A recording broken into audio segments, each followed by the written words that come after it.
কি হলো? হ্যাঁ, এই তো আইপিএল দেখতে গেছিলে। আর বলিস না, ওখান থেকেই তো যত কিছু হয়ে গেছে। তা কি হলো? আমার ব্রেকআপ হয়ে গেছে রে। ব্রেকআপ? এই তো আইপিএল দেখছিলে।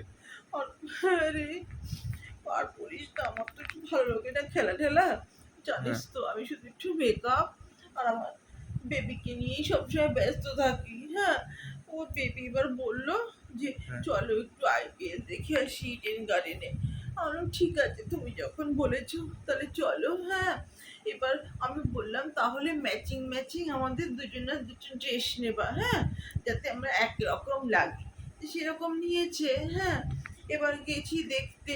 জানিস তো কি নিংড়ে জায়গাটা। হ্যাঁ, হ্যাঁ কি লাউড বাবা, আমার ভালোই লাগছিল না। হ্যাঁ, তা আমি ওকে বললাম কি, তুমি একটু ভালো জায়গায় টিকিটটা কি আটতে পারো নি? ওই যে যেখানে ভিআইপি লঞ্চগুলো আছে, কি বলে যেন, বলে না লঞ্চ। ভিআইপি ডেস্কগুলো, হ্যাঁ। ওখানটায়। হ্যাঁ, আমাকে জানিস কি বলেছে? বলছে কি তোমার বলো? বাবাকে ফোন করে বলো। তাই বাবাকে ফোন করতে যাচ্ছিলাম ড্যাডিকে। হ্যাঁ, সঙ্গে সঙ্গে ড্যাডি ফোনটাও ধরলে ব্যবস্থা করে ফেলতে পারতো। ওমা, বলছে কি আমাকে, এই পাগল মেয়ে, তোর মাথায় কিছু আছে? আমি বললাম, আমার মাথায় তো চুল আছে। ও কি এতদিন আমাকে খেয়াল করে দেখেনি বলতো ভালো করে যে আমার মাথায় চুল আছে? বলছে আমার মাথায় কিছু আছে। হ্যাঁ, আর আমাকে পাগলও বললো সাথে, জানিস? কিন্তু পাগলের কি আছে বলতো?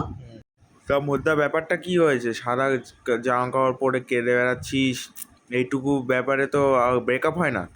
আরে না রে, এইটুকু ব্যাপার না। তারপরে জানিস না, আমি শুধু বলেছি কি জানিস, আচ্ছা বলতো, রিঙ্কু নাম তো মেয়েদেরই হয়, হয় না বলতো? হ্যাঁ, আমি হ্যাঁ। শুধু বলেছি যে আচ্ছা, রিঙ্কু সিং রিঙ্কু সিং সবাই করছে। ও তো ভাবা, আমি তো বলছিলাম ও মেয়ে বোধহয়। হ্যাঁ, আমি হায় জোক রে। করেছি জানিস। আর সে কি সব আমার দিকে বললো এরকম বড় বড় চোখ করে তাকিয়ে, যে যে মাথায় কিছু নেই, গোবর ভর্তি। হ্যাঁ, শুধু বাবা কি খাইয়েছে, কি শিখিয়েছে, ভালো করে বললে কি শেখা যায়? রিঙ্কু সিং তুমি চেনো না? হ্যাঁ, আর চিনি না তো আমি, তা কি করবো বল? হ্যাঁ, তারপরে আবার সেই বিরাট কোহলি যখন মাঠে নেমেছে, তুই তো আহ, জানিস আমি বিরাটের কি ফ্যান। হ্যাঁ, হ্যাঁ। আমি চিৎকার করে উঠেছি। যখনই বিরাট কোহলি 6 মেরেছে, 4 মেরেছে, আমি চিৎকার করে উঠেছি। বাহ। বারবার আমার হাত ধরে টেনে টেনে বারবার বসিয়ে দিচ্ছে। আর কি হয়েছে? হ্যাঁ, বলছে কি যে হ্যাঁ তুমি KKR এর জার্সি পরে এসছো আর বিরাট কোহলিকে সমর্থন করছো তুমি। আচ্ছা বলতো, সবাই তো ইন্ডিয়ান প্লেয়ারই বল, আর আমিও তো একজন ইন্ডিয়ান। তাতে কি হয়েছে বলতো? কি কি লাগিয়েছে আমার সাথে? হ্যাঁ, বিরক্ত করে ছেড়ে দিয়েছে আমাকে একেবারে। তারপর দেখ, আমি বলটা না চোখেই দেখতে পাচ্ছিলাম না।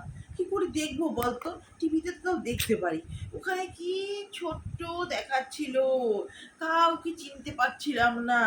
এত খারাপ লাগছিল না, তাই আমি বললাম কি যে ওরা যখন খেলছে একটা বড় ফুটবল দিয়েই তো খেলতে পারতো, হায় রে। তাহলে তো অন্তত চোখে দেখতে পারতাম বল। এইসব শোনার পরে না চুপ করে থাকলো, জানিস তো সোনুদা, হুম। তো কিছুই বলছে না। আমি একা একাই বক বক করে যাচ্ছি, ও তো কিছুই হায় রে। বলছে না।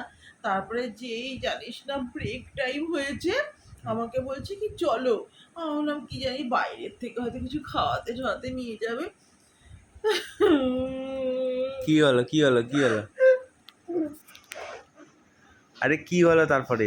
এই দাঁড়া, এই মেকআপটা ঠিক আছে তো চোখের আমার? আরে হ্যাঁ, খারাপ লাগছে ঠিক না আছে। তো? না না, ঠিক আছে। আচ্ছা ঠিক আছে। তারপরে জানিস তো বাইরে নিয়ে গিয়ে হট করে একটা ট্যাক্সি ডাকলো। হ্যাঁ। ট্যাক্সি ডেকে আমাকে বসিয়ে দিয়ে ট্যাক্সিওয়ালাকে ভাড়া দিয়ে বললে ওকে নিয়ে গিয়ে ওর বাড়িতে ছেড়ে দেবেন, ঠিকানাও বলে দেবে। আমি বললাম আরে কি হয়েছে, কি হলো? হ্যাঁ, দিয়ে তারপরে ট্যাক্সিটাকে বলে 2 মিনিট দাঁড়ান। তারপরে আমাকে বললো কি, তোমার বাড়িতে গিয়ে যদি তোমার বাবা মা না হলে তোমার বন্ধু বান্ধবকে জিজ্ঞেস করো যে তুমি কি একটা আইটেম, তোমার মতো আইটেমের সঙ্গে থাকা যায় না, জাস্ট ইম্পসিবল, বলে ব্রেকআপ করে দিল। কি অসভ্য বলতো।